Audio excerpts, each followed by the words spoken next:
आज हम आपके साथ एक और हैरान कर देने वाले मामले पर नजर डालने जा रहे हैं। और आज हम बात करने वाले हैं रायपुर के एक सनसनीखेज मामले की। एक ऐसा मामला जहां उम्र, रिश्ता और नैतिकता की सारी हदें पार हो गईं।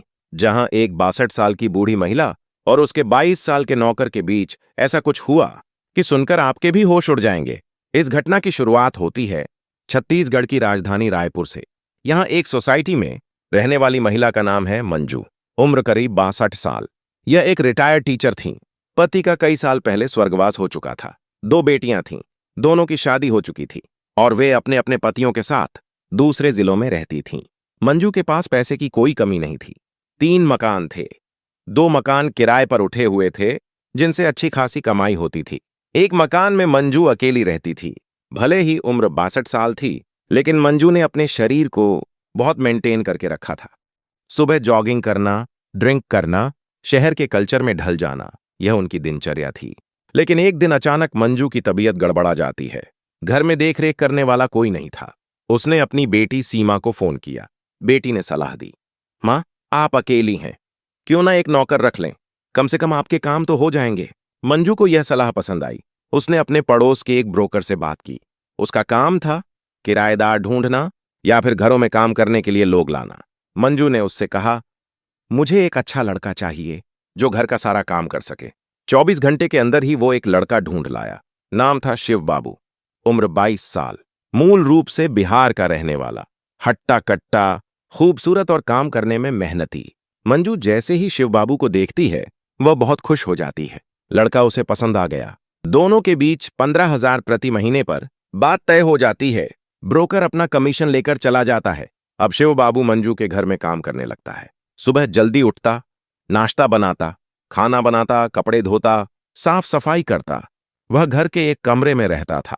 धीरे धीरे दोनों के बीच दोस्ताना हो गया। लेकिन मंजू के मन में कुछ और ही था, जो आने वाले दिनों में सब कुछ बदलने वाला था। एक दिन मंजू बाजार से चिकन लेकर आती है। शिव बाबू को बोलती है, आज स्पेशल चिकन बनाओ। शिव बाबू रसोई में चिकन बनाने लगता है। उधर मंजू अपने कमरे में एक बोतल लेकर ड्रिंक करने लगती है। कुछ देर बाद वह शिव बाबू को आवाज लगाती है, चिकन लेकर आओ। शिव बाबू प्लेट में चिकन सजाकर मंजू के कमरे में ले जाता है। मंजू शराब के नशे में चिकन खाती है और फिर अचानक वह शिव बाबू का हाथ पकड़कर चूम लेती है। कहती है, तुमने बहुत अच्छा चिकन बनाया है, मैंने बहुत होटलों में खाया, लेकिन तुम्हारे जैसा नहीं। फिर वह शिव बाबू को अपने पास बिठाती है, उसके साथ खाना खाती है।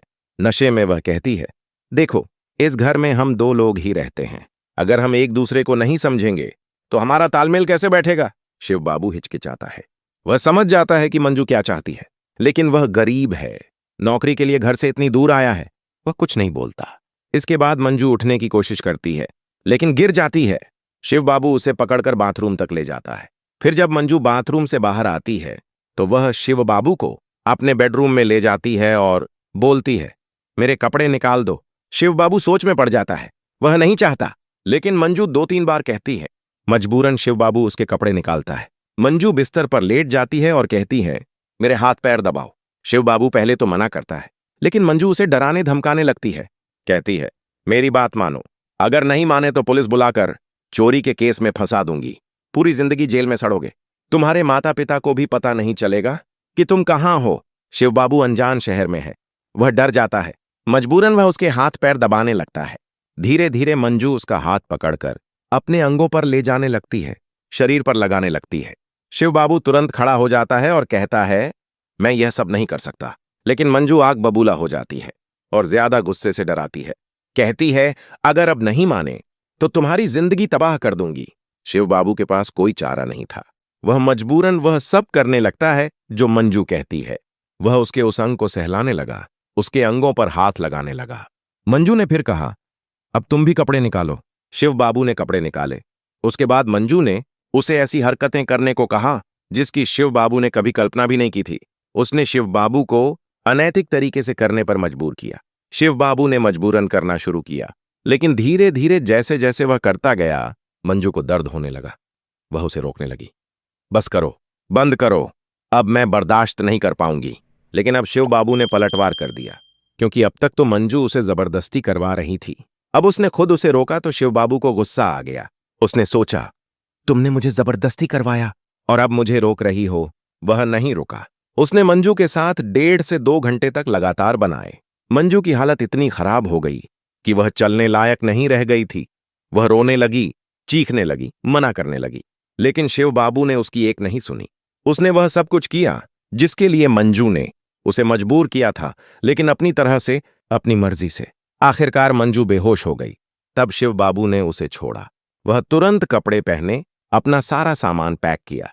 फिर वह मंजू के पास गया, उसके चेहरे पर पानी के छींटे मारे और कहा, मैडम जी, कैसा लगा आपको? आप जो चाहती थी मैंने वैसे ही किया। अगर कहें तो एक बार फिर से कर दूं। मंजू उठने की कोशिश करती, लेकिन दर्द के मारे बैठ जाती। उसने हाथ जोड़कर कहा, मुझे माफ कर दो, अब दोबारा नहीं। मैंने बहुतों के साथ किया, लेकिन आज तुमने मेरी ऐसी हालत कर दी कि जीवन में कभी किसी के साथ नहीं बनाऊंगी।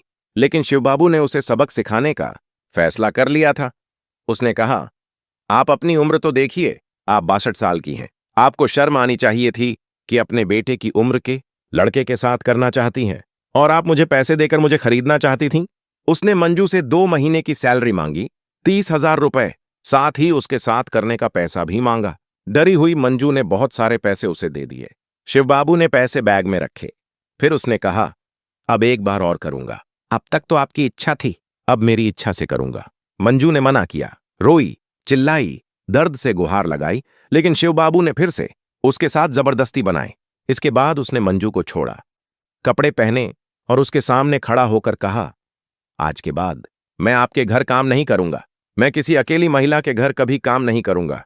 फैक्ट्री में काम कर लूंगा, ठेला लगा लूंगा, लेकिन किसी के घर नौकरी नहीं करूंगा। इतना कहकर वह वहां से चला गया। उधर मंजू दर्द से तड़पती रही। वह किसी तरह उठी, कपड़े पहने। उसने डॉक्टर बुलाकर इलाज करवाया। वह सोचने पर मजबूर हो गई, मैंने ही इस लड़के को उकसाया, उसके साथ करने पर मजबूर किया, लेकिन वह लड़का ऐसा निकला कि उसने मुझे ही मेरी हद दिखा दी। शिव बाबू घर पहुंचा और उसने कसम खाई, जीवन में कभी किसी अकेली महिला के घर काम नहीं करूंगा। दोस्तों, यह कहानी है इच्छा, उम्र, पैसे और सत्ता के रिश्ते की। एक महिला जिसे कोई कमी नहीं, लेकिन वह पैसे के बल पर एक गरीब लड़के को अपनी इच्छा का साधन बनाना चाहती थी। और जब वह लड़का पलट गया तो उस महिला को खुद अपनी गलती का एहसास हुआ। हम यह नहीं कह रहे कि शिव बाबू ने जो किया वह सही था। जबरदस्ती किसी भी रूप में गलत है, लेकिन यह भी सच है कि पैसे और ताकत के नशे में इंसान अपनी हदें भूल जाता है। मंजू ने सोचा कि पैसे से वह हर चीज खरीद सकती है, यहां तक कि एक जवान लड़के की इज्जत भी, लेकिन उसे अंदाजा नहीं था कि जब वही लड़का बगावत कर देगा तो उसकी हालत खराब हो जाएगी।